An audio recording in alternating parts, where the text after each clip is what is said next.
हुई महंगी बहुत ही शराब कि थोड़ी थोड़ी पिया करो। नमस्कार। आप सोच रहे होंगे कि मैं ये अचानक से गज़ल की पंक्तियाँ क्यों गुनगुनाने लगी। आपको बता दूँ सबसे पहले कि ये गज़ल जो मैं अभी इस वक्त गुनगुना रही थी, ये 1986 के दशक के सबसे मशहूर गज़ल रही है और जिसे गाया है पंकज उदास जी ने। और इस गज़ल को लिखने वाले इस वक्त हमारे साथ मौजूद है एस राकेश जी, जो कि लिरिसिस्ट, राइटर और कंपोज़र भी है। हम उनसे बात करेंगे। और एक और बात मैं आपको बता दूं कि आज 9 फरवरी है और 9 फरवरी यानी एस राकेश जी का जन्मदिन भी है। तो हम उनसे बात करेंगे और बहुत कुछ उनके लाइफ से जुड़ी बातें हम आपसे शेयर करेंगे। नमस्कार सर, और सबसे पहले आपके जन्मदिन की आपको हार्दिक शुभकामनाएं। शुक्रिया, मेहरबानी, थैंक यू। जी सर, तो मैं आपसे ये जानना चाहूँगी, जिस तरीके से आपने इतनी सारी गज़लें लिखी हैं, शायरियाँ लिखी हैं, तो सर थोड़ा बहुत तो हमारे दर्शक भी आपको सुनना चाहेंगे, तो शुरुआत क्यों ना इसी से की जाए। आपके ज़ुबानी ही या तो गज़ल की लाइनें आप बोल दीजिए या फिर कोई शायरी सुना दीजिए। मैंने अभी एक नया गीत लिखा है, घर में ऐसे चर्चा चल पड़ा सुई धागा फिल्म पे। तो आजकल जैसे वक्त आया तो पहले ड्यूएट्स बहुत ज़्यादा होते थे फिल्मों में, तो मेरे को ये थीम अच्छा लगा, तो इसमें मैंने एक ड्यूएट लिखा है, आओ प्यार करें हम ऐसे, तू सुई मैं धागा, आगे फीमेल लाइनें, लगे प्रेम रोग है लागा। तो थॉट तो बहुत सिंपल सा है, सुई धागा, लेकिन इसमें कई बार गीत हम बनाते हैं, लिखते हैं तो पता नहीं कैसे बन जाते हैं और बाद में ताज्जुब भी होते हैं कि हमसे लिखा गया। तो इसमें था, आगे आगे सुई चले और धागा पीछे पीछे, आगे फीमेल लाइनें, साथ निभाना सीखे तो कोई इन दोनों से सीखे, उबड़ खाबड़ रस्तों पर भी साथ न छोड़े धागा, लगे प्रेम रोग है लागा। तो इसका एंडिंग मैंने किया था, बिन धागे के सुई अधूरी, धागा बिना सुई के, ये जब मिले तो दुनिया खिलती, वरना सब रंग फीके, पोशाकों में आन बसे जो, उसका नाम है धागा, लगे प्रेम रोग है लागा। तो धागा बहुत इम्पॉर्टेंट चीज़ है जिसने सारी दुनिया को ढक के रखा हुआ है। तो गीत गज़ल कोई भी हो, मेरा मानना है उसके लाइफ के साथ अगर जुड़ाव होता है तो उसकी लॉन्गेविटी, उसकी पसंद लोगों को ज़्यादा पसंद वो आता है। तो सर मैं आप जैसे आपने अभी बात की कि ये सुई धागा को आपने जोड़ के रखा कि किस तरीके से ये दुनिया से रिलेट करता है। सर इसी पे एक क्वेश्चन और है कि आपकी जैसे मैंने ये गज़लों की जो लाइन पढ़ी पहली, थोड़ी थोड़ी पिया करो, तो इस पे सर बहुत सी कंट्रोवर्सीज़ भी रही थी उस वक्त में, और उस वक्त में ये गाना हर जगह मतलब बैन भी इस पर लगाया गया था। तो सर ये किस तरीके से जब मतलब पूरे विश्व में जब ये गज़ल आपके सबसे ज़्यादा पॉपुलर हुई और लोगों के बीच इसकी डिमांड बढ़ती गई सुनने के लिए, तो सर उस वक्त आप कैसा महसूस कर रहे थे? जब गीत की जब सिचुएशन होती है, सिचुएशन का जब पता लग जाए तो गीत की अहमियत, गीत का जुड़ाव और बढ़ जाता है। जब ये गज़ल लिखी गई थी तो एक एम्बेसडर काली कार में से एक लेडी एक जेंटलमैन के साथ निकल के बाजू हाथों में हाथ डाले एक ठेके के अंदर चली जाती है।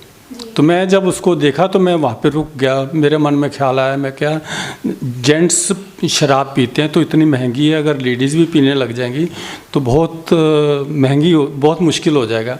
तब ये गज़ल बनी थी, हुई महंगी बहुत ही शराब के थोड़ी थोड़ी पिया करो। तो लेकिन मेरे को बोला गया था कि शायरी तो प्रो वाइन है, आप लिखते हैं थोड़ी थोड़ी पिया करो। तो मैंने कहा I will convince the audience. तो फिर कहते हैं मीटर में नहीं है। मैंने कहा जब ठीक ठाक गाई जा रही है तो मीटर भी कुछ ऐसे टीडीएस मीटर होंगे, बहर सिस्टम जिसको बोलते हैं शायरी में, तो उस पर कम काम होगा। लेकिन जब ये पंकज जी ने इसकी कंपोजिशन की और जब ये गाया गया, उन्होंने इसको बड़े लिवली मूड में गाया है और लोगों के ये दिलों में उतरता गया। कारण सिर्फ यही था, it was having a message to those जो बहुत ज़्यादा पीते हैं, उनके लिए मैसेज था कि कम पिया करो। लेकिन हमारी एलोपैथी मेडिसिन में लें तो उसमें नॉर्मली अल्कोहल डाली जाती है, खांसी हो कुछ और हो। लेकिन जब भी आदमी ज़्यादा पीता है, जब वो सुबह उठता है उसके मन में ख्याल आता हो ज़्यादा पी गई, थोड़ी पीनी चाहिए थी। और जो भी उसका वेल विशर होता है उसको यही एडवाइस करता है कि थोड़ी पिया करो। इसलिए कुछ पंकज जी की जो गायकी थी, जो इसका म्यूज़िक अरेंजमेंट था, वो इतना उम्दा था कि इतनी इसकी डिमांड पूरी ही नहीं हो रही थी। 86 में जब ये आई, जितनी भी कैसेट्स आती थी, डबल LP में ये आया था और साथ के साथ ख़त्म हो जाती थी। बहुत ज़्यादा इसकी डिमांड रही और लोगों ने, I am grateful to the listeners, to the people, music प्रेमी जो वर्ल्ड में है, उन्होंने इसको पसंद किया, सराहा। तो अब सर एक और बात है कि आपने और भी लैंग्वेजेस में हमने सुना है कि आपने गाने लिखे हैं उनके लिए, या गीत हो, चाहे गज़ल हो, चाहे शायरी हो। तो मैं आपसे ये जानना चाहूँगी कि और दूसरी कौन सी वो भाषा रही है जिसमें आपने काम किया है? हाँ, मैं पंजाब से बिलोंग करता है, तो पंजाब में तो पंजाबी हमारी अपनी भाषा है, उसमें भी मैंने गीत लिखे हैं। और जिसमें उषा उत्थप जी, जसपिंदर नरूला ने मेरे गीत गाया था, मंगनी तो शादी तक, वो एक नूर फिल्म में आया है। ऐसे कुकनूस फिल्म में मेरे 2 गीत हैं, एक पंजाबी टप्पे, कुकनूस फिल्म। उनकी व्यूअरशिप इतनी ज़्यादा है, मेरे 1 लाख के आसपास शायद हुए, और उसको अतुल शर्मा जी ने उसका म्यूज़िक बनाया था और सुनने वाले गीत हैं।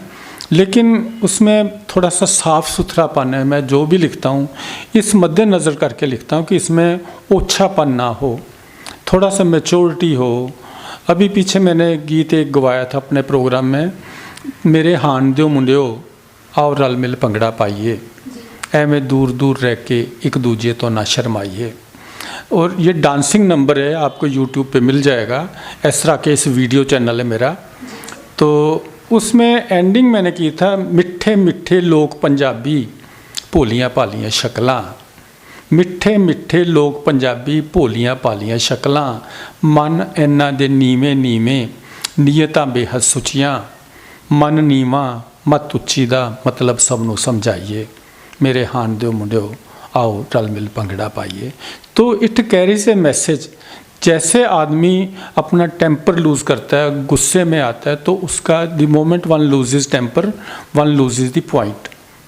तो इसलिए मन नीवा जो है वो आदमी का डाउन टू अर्थ होना बहुत बड़ी चीज़ होती है, उससे फिर उसकी बुद्धि बोलती है। और जब आदमी की बुद्धि कम होती है तो उसका जो मन बोलता है, मन नीवा मत उच्चीदा, it carries a message of Gurbani ji. तो आदमी को हमेशा डाउन टू दी अर्थ रहना चाहिए। तो इट आल्सो बहुत सराहा गया था ये गीत। तो हर सर एक माफ़ कीजिएगा, मैं आपको बीच में रोक रही हूँ, पर सर मैं आपसे ये जानना चाहूँगी, जैसे अभी आपने कहा कि आप जब भी कुछ लिखते थे नया, तो ये हमेशा मतलब ऐसा कुछ लिखते हैं जो कि लोगों से कनेक्ट करे। तो सर इस पे मैं थोड़ा सा जानना चाहूँगी कि ये आपका स्टाइल ऑफ राइटिंग ही है, या फिर क्या ऐसा आपको मजबूर करता है कि आपको इस टॉपिक पे लिखना है या कुछ, ये मैं आपसे जानना चाहूँगी। गीत जब बनते हैं, कुछ तो लोग बनवाते हैं, जब गीत बनते हैं तो उसमें कुछ अपने आप ही कुछ आ जाता है, उस रंग गीत का जो होता है, गीत के जो हमारी पहली 2 लाइनें होती है, that sets the theme of the song. गीत उसी के इर्द गिर्द घूमता रहता है। लेकिन गज़ल जो है, गज़ल में हम कई टॉपिक्स को टच अपॉन कर देते हैं। फॉर एग्ज़ाम्पल जगजीत सिंह साहब ने मेरी गज़ल गाई, ये पीने वाले बहुत ही अजीब होते हैं, जहाँ से दूर ये खुद के करीब होते हैं। तो यह तो ये भी शराब पे, लेकिन जो लोग ज़्यादा, जिन लोगों को शराब ज़्यादा पीते हैं, उनको जब सोसाइटी उनको एक्नॉलेज नहीं करती तो वो अपने आप में महदूद हो जाते हैं, अपने आप में सीमित रह जाते हैं, खुद से जहाँ से दूर ये खुद के करीब होते हैं। तो लेकिन इसमें कई सब्जेक्ट्स को हमने टच अपॉन किया था। मिला किसी को है क्या सोचिए अमीरी से, दिलों के शाह तो अक्सर गरीब होते हैं। तो इसका लास्ट जो बंद था, एक हमारे प्रोग्राम में ये गज़ल गाई गई थी, तो जनाब राज बहादुर सिंह जी थे, वो चीफ गेस्ट थे, डॉक्टर राज बहादुर जी। तो इसका जो लास्ट शेर जब बोला गया, यहाँ के लोगों की है खासियत ये सबसे बड़ी, हबीब लगते हैं लेकिन रकीब होते हैं।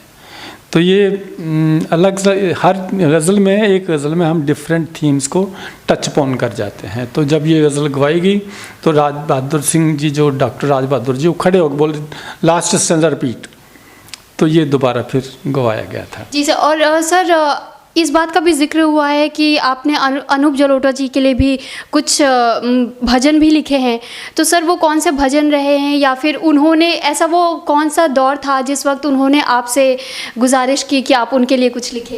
हाँ, वो एक मैंने बुक भेजी थी, उसमें गीत था, राम नाम का सुमिरन कर ले जीवन धन मिल जाएगा, आज अगर नहीं कर पाया तो कल को फिर पछताएगा। तो ये उनको पसंद आया था, तो उन्होंने बोला था इसको तो मैं रिकॉर्ड करूँगा। तो ऐसे बातें चलती रहती हैं, जो अच्छे सिंगर्स हैं, प्लेबैक सिंगर्स हैं। पीछे उषा उत्थप जी से भी मेरी बात चली, तो उन्होंने मेरे 2 गीत गाए हैं। तो एक फीमेल फ्यूटिसाइड पे था, ये गवर्नमेंट ऑफ इंडिया की असाइनमेंट थी, उन्होंने पंजाबी का काम मेरे से करवाया था। पहला गीत उन्होंने मेरा गाया था, दिल मंगदा मैं तो जान मंगदा, नाले सारा रूप दा समान मंगदा, ਅੱਖਾਂ ਵਿੱਚ ਅੱਖਾਂ ਪਾ के ਵੇਖਦਾ हो जद, दस्सा की मैं की ओ बेईमान मंगदा। लेकिन इसका जो एंड था, मेरे को गबरू जवान मंगदा, प्यार दा मुकाम आलीशान मंगदा। तो उनसे मेरी बात हो रही थी उषा जी से। मैं कहा उषा जी, मेरा एक गीत है, रंग रूप की मैं हूँ पिटारी, रूपा मेरा नाम है, तो इसको मैं बदल के कर दूँ, उषा मेरा नाम है, तो गा दोगी? कहते नहीं नहीं, मेरे को पंजाबी में गीत चाहिए, मैं मद्रास से हूँ, बॉम्बे में मेरा जन्म हुआ, केरल में मेरी शादी हुई और कलकत्ते में मैं रहती हूँ, मेरे को तो इस पे गीत चाहिए। तो ऐसे हमें असाइनमेंट मिल जाती है, अगर हम उस पर पूरा नहीं उतरते तो हमें अपने आप को महसूस होता है, लेकिन हमें उस पे पूरा उतरना पड़ता है। तो उसमें मैंने गीत लिखा, मैं भावें मद्रासन हाँ पर जन्मी हाँ मैं बॉम्बे विच, केरल विच मेरी शादी हुई, रहंदी हाँ कलकत्ते विच, मेरा गाना रब दी बख्शिश जिस ते मैनू नाज बहुत, मेरे गीत दिलां दी महरम गीतां दी परवाज बहुत, मैं गावां तां लोकी नच्चन भीड़ भड़के रस्ते विच, केरल विच मेरी शादी हुई, रहंदी हाँ कलकत्ते विच। तो जब मैंने इसको स्टेज पे गवाया, आरती गिल ने इसको गाया था, तो मैंने उषा जी को भेजा, हु इज़ द सिंगर? मैं कही आरती गिल गा रहे। वाह! तो it is in the pipeline. उनसे मेरी रिक्वेस्ट है कि ये उनका ऑटोबायोग्राफिकल सॉन्ग है, अगर वो इसको रिकॉर्ड करेंगे तो अच्छा लगेगा। तो ऐसे गीत बनते रहते हैं, लोग लिखवाते रहते हैं, गीत बनते रहते हैं। सर वैसे आपने सिर्फ कलाकारों के लिए गीत लिखे हैं या फिर पॉलिटिशियंस जो हमारे रहे हैं अभी तक, और खास अभी तो इलेक्शंस भी सर आने वाले, लोकसभा चुनाव, तो सर बीच में अब मेरी आपसे कुछ देर पहले बात हो रही थी, तो उसमें आपने जिक्र किया था इस बात का कि मोदी जी जब स्पीच दे रहे थे तो उस वक्त में कुछ ऐसा हुआ था कि पीछे से अजान की आवाज़ आ रही थी, तो उस वक्त वो रुक गए थे। तो इसके ऊपर भी आपने कुछ लिखा था, तो सर इसके बारे में मैं थोड़ा सा आपसे जानना चाहूँगी। हाँ, ऐसे जब गीत बन रहे होते तो बीच में कई ऐसे इंसिडेंट्स आ जाते हैं जो बीच में पिरोए जाते हैं। तो ये समय मोदी साहब स्पीच दे रहे थे तो अजान की आवाज़ आई, तो वो रुक गए। लोगों ने सोचा शायद साउंड ख़राब होगी, कुछ हो गया। मोदी जी ने इशारा किया रुको। तो जब अजान की आवाज़ ख़त्म हुई तो उन्होंने बोला कि अजान की आवाज़ आ रही थी, तो इसलिए हमें सभी धर्मों का आदर करना चाहिए, इसलिए मैं रुक गया था। तो उसे मैंने डाला था, एक तरफ अजान सुनी तो घड़ी की सुइयाँ ठहर गईं, एक तरफ अजान सुनी तो घड़ी की सुइयाँ ठहर गई, दूजी तरफ बिगर दिख जाओए प्यार से अंजलि भरी कहीं, ऐसे में फिर मुल्क हमारा सबसे हंसी जुदा होगा, भारत माता की जय पर भी इतना हो हल्ला होगा, ऐसा वक्त भी आएगा ऐसा ना कभी सोचा होगा। तो मेरे को लोगों ने बोला ये क्या आप लिख रहे हो, ये कंट्रोवर्शियल टॉपिक है। तो मैंने कहा भी हम तो जोड़ने का काम करते हैं, हम तोड़ने का तो काम, राइटर जो लोग होते हैं, जो भी अच्छे लोग हैं, वो लोगों को जोड़ने का काम करते हैं, ना कि तोड़ने का काम करते हैं। तो मैंने उसमें डाला था, जनता जिनकी बात सुने उनकी बातें हों प्यार भरी, उनसे एक गुजारिश है वो बात करें तो नपी तुली, नफ़रत फैलाने से सोचो खुश क्या कभी खुदा होगा। तो हम तो जो भी अच्छा आदमी है, अच्छा सिटीज़न है, जिस मुकाम पर भी वो बैठा है, उसको कोशिश करनी चाहिए जोड़ने की, ना कि तोड़ने की। और अभी बातों में बात निकल के आ रही है, अभी मैंने योग पे गीत लिखा है। योग भोग से ऊपर है, योग से तन मन खिल जाए, सुबह सुबह जो योग करे, रोग ना उसको छू पाए। तो कई बार गीत लिखते लिखते ऐसा बन जाता है कि ताज्जुब होता है, हमसे लिखा गया, हमारे पेन से निकला है। तो उसमें था, बेलगाम हसरतें हमारी रूह को हरदम नोचती हैं, सुबह शाम दिन रात हमेशा ही हमको वो भोगती हैं, लेकिन रूह को योग ही है जो सिमत खुदा के सरकाए, योग भोग से ऊपर है, योग से तन मन खिल जाए। तो इसका एंड मैंने किया था, योग साधना से ही तो जीवन धन हमने पाया, पहले खुद सीखा और फिर दुनिया को भी सिखलाया, साथ अगर है योग का तो सांस की डोर न कट पाए, योग भोग से ऊपर है, योग से तन मन खिल जाए। तो जब थाईलैंड में बच्चे केव में फंसे थे तो वहाँ के प्राइम मिनिस्टर या प्रेसिडेंट साहब ने ये बोला था कि हमारे बच्चों ने योग हिंदुस्तान से सीखा था, भारत से सीखा, इसके कारण हमारे बच्चे बचे हैं। तो ये योग जो है बहुत बड़ी चीज़ है, जोड़ना जो है बहुत बड़ी चीज़ है। आदमी को जुड़ के रहना चाहिए, क्योंकि जुड़ने से हासिल आता है, लेकिन जब हम टूटते हैं तो उससे हासिल निकल जाता है। तो इसलिए जुड़ना और जोड़ के रहना सबसे बड़ी चीज़ है। यही मेरा सब दर्शकों से एक संदेश है कि जुड़ के रहना ही ज़िंदगी है। जी सर। सर वैसे तो अब हमारे पास इतना समय नहीं है, तो मैं आखिर में सर आपसे 2 और लाइनें हमारे दर्शकों के लिए जो हो, कुछ ऐसी आप 2 लाइनें सुना दीजिए। हाँ, मैं गीतों में थोड़ा सा आजकल जो फुट टैपिंग नंबर्स आ रहे हैं उसमें थोड़ा सा प्यार की महत्ता को ज़्यादा, इनर प्यार जो है उसको हो। जी सर एक सर यही जैसे आपने अभी कहा प्यार के ऊपर, तो सर वैसे तो वैलेंटाइंस डे भी आ रहा है, तो अभी आप कुछ नया लिख रहे हैं ऐसा वैलेंटाइंस डे के ऊपर, या फिर मतलब कुछ भी ऐसा नया काम जिस पे आप कर रहे हो? हाँ, वैलेंटाइन पे मेरा है दे दिल दे, दिल के बदले दिल दे, दे दिल दे, दिल के बदले दिल दे, day today is Valentine Day. मीठी चीज़ें बहुत हैं लेकिन इश्क से मीठा क्या है, रिश्तों में महबूब से रिश्ता सबसे ही ऊंचा है, दे दिल दे, दिल के बदले दिल दे, day today is Valentine Day. ये यूट्यूब पे भी है, day today is Valentine Day, सुनने वाला है। तो जैसे जैसे सिचुएशंस आती है, माहौल बनता है, वैसे वैसे गीत बनते हैं। तो मैं प्यार के लिए बात करना चाहता था इस आपके क्वेश्चन से पहले। मेरा गीत था, मेरे मासूम ख्यालों में गंगा की तरह तू पावन है, मेरे मासूम ख्यालों में गंगा की तरह तू पावन है, लोगों के कहे पर मत जाना जब पाक ही तेरा दामन है। प्यार तो एक बहुत उम्दा चीज़ है, बहुत बड़ी चीज़ है। इसको आलतू फालतू के विचारा से, और जैसे किसी को प्यार के नाम पे ब्लैकमेल करना और दूसरे चीपनेस जो है, दैट शुड बी शंड। उसको छोड़ के प्यार, दिल से प्यार से बढ़ के चीज़ ना कोई। मेरा गीत था, देख के तुमको हमने जाना खूबसूरती होती क्या, देख के तुमको हमने जाना खूबसूरती होती क्या, सर से पाँव तलक लगता है जीता जागता एक सपना। और इसका लास्ट सेंस, मानो तो एक बात कहें हम, चलो चलें कहीं दूर चलें, पास सिमट कर बैठें और फिर जी भर कर हम प्यार करें, प्यार से बढ़कर चीज़ ना कोई, प्यार में दे सब भूल भुला, देख के तुमको हमने जाना खूबसूरती होती क्या, सर से पाँव तलक लगता है जीता जागता एक सपना। इस बात को मैं थोड़ा सा और बढ़ाऊँगा। मेरा एक शेर है, सुनने लायक है और याद करने लायक है, काबिल तारीफ़ भी होगा।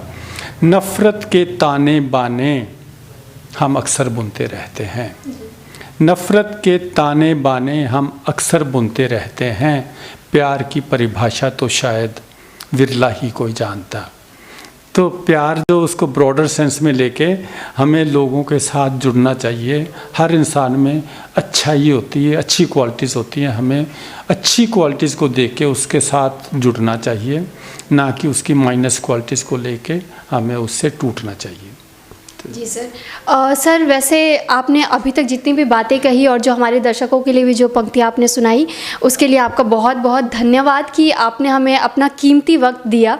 आज आपसे हमारी बात हो पाई, इसके लिए आपका बहुत बहुत तहे दिल से धन्यवाद। मैं आपका भी तहे दिल से शुक्रगुजार हूँ कि आपने मेरे को इस काबिल समझा, मेरे को दर्शकों के रूबरू करवाया, और दर्शकों का भी मैं दिल से धन्यवाद करता हूँ, शुक्रिया अदा करता हूँ कि उन्होंने मेरे कलाम को, मेरी शायरी को, मेरे गीतों को बहुत ज़्यादा पसंद किया है। उसके लिए मैं तहे दिल से उनका शुक्रगुजार हूँ। जी शुक्रिया, मेहरबानी। ये है एस राकेश जी, जिनको अभी आपने हमारे साथ बातचीत करते हुए देखा और सुना। तो कैसा लगा हमारा आज का ये स्पेशल प्रोग्राम, हमारे कमेंट सेक्शन में ज़रूर बताइएगा। और इसके बाद हम कुछ ही दिनों के बाद एक नए टॉपिक के साथ आपके साथ नए जगह पे मिलेंगे। तब तक के लिए